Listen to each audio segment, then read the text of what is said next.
I ćao svima i dobrodošli u moj novi video na kanalu. Danas pravimo prelepe starinske kiflice.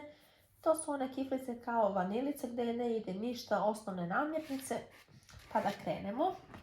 Za početak ovdje imam pola margarina, oko 150 grama sobne temperature. Imam 100 ml mlijeka, 2 cijela jaja, oko 70 grama kristal šećera, to najbolje po ukusu, ja ovdje imam 70, 2 kesice vanilinog šećera i to ćemo sada da zamesimo. Koliko trenutno lepo miriše da ovo je ono testo za vanilice koje svi volimo stvarno. I dodajemo brašno. Brašno dodajte da zamesite onako testo normalno, a brašno ćemo dodati jedan prašak za pecivo. I sad zamesimo testo. Otprilike vam treba oko 300-400 grama brašna. Testo treba da bude tvrdo, da se lepo umesi. I sad ćemo rukom da zamesimo testo. Ovo testo u sebi nema kvasac, nema ništa, ima prašak za pecivo, ali odmah krećemo da radimo. Nema potrebe da čekate.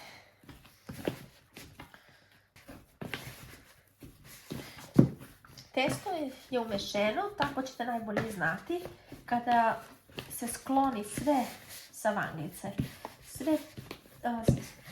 Kada se sve ovo sa vanglice skloni, tad je testo umešeno. Znači kada nema više ništa da se lepi. Tad znate da je 100% gotovo. Vidite kako nema više ništa u vanglici. Tako i vi najbolje da znate, jer gramažu otprilike mogu da vam kažem, ali to najbolje ćete znati kad počnete da mesite, pa koliko je dovoljno da, kad nema više ništa na zidove posude, to je to. Vidite. Može da se jako lepo formiraju loptice, kiflice, a ne lepi se. Ostavit ću ga tek toliko dok pripremim ostale, dok pripremim tepsiju, to što mi treba, i odmah krećemo da pravimo naše kiflice. I sad pravimo kiflice. Možete ovako, znači pravite krug kao valjčić. Mislim da za ove kolačiće čak postoje i modlice, ja ih nemam, ali vi ukoliko ih nađete mislim da će vam svakako olakšati.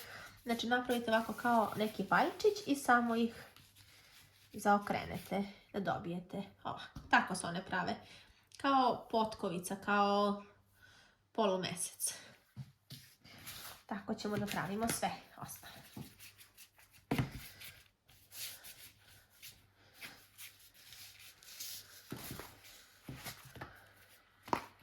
Otprilike da budu iste, vi ukoliko hoćete vi ih merite, ali mislim da stvarno nema potrebe za time.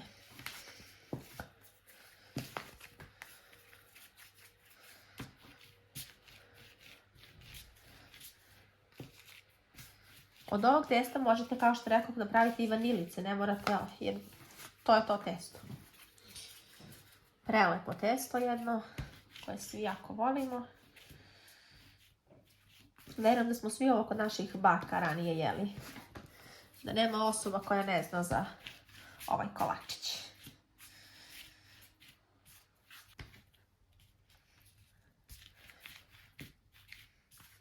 Neki je veći, neki manji, ali u suštini tu su negde. Oni se jako kratko peku, da znate. Svega 10 minuta je potrebno da se oni ispeku.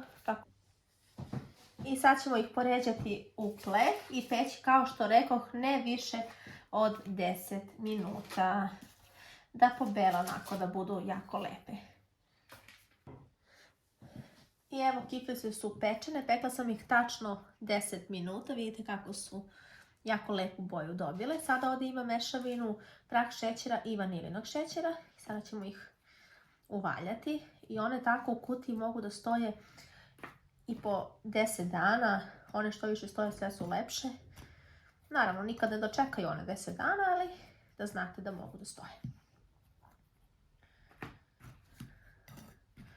Ovo su oni najljepši starinski kolači u kojima bukvalno ne ide ništa. Tako da, naše bake su stvarno znale da od ništa naprave nešto. I one su ovo pravile naravno sa domaćom masti, ali sad je malo novije vreme pa mi koristimo margarin.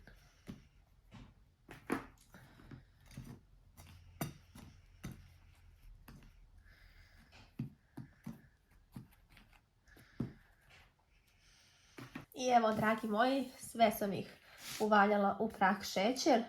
Kad bi samo mogli da osjetite ovaj miris koji se kućom širi, nešto što je prelepo, u šoljicu čaja, mislim da je stvarno nešto što će vam se jako svidjeti. Oni su unutra prhki, to je ono prelepo testo za keksiće. Tako da eto, možete da ih stavite slobodno u kutiju za keksiće da tako stoje, da budu sve lepši i lepši. Pa pišite mi ukoliko isprobate po mom receptu, pišite mi kako vam se ovaj recept sviđa. Ne zaboravite da lajkujete video, da se pretplatite na mom kanalu. Ja vam šaljem veliki pozdrav iz moje kuhinje, a mi se uskoro vidimo sa novim videom. Ćao!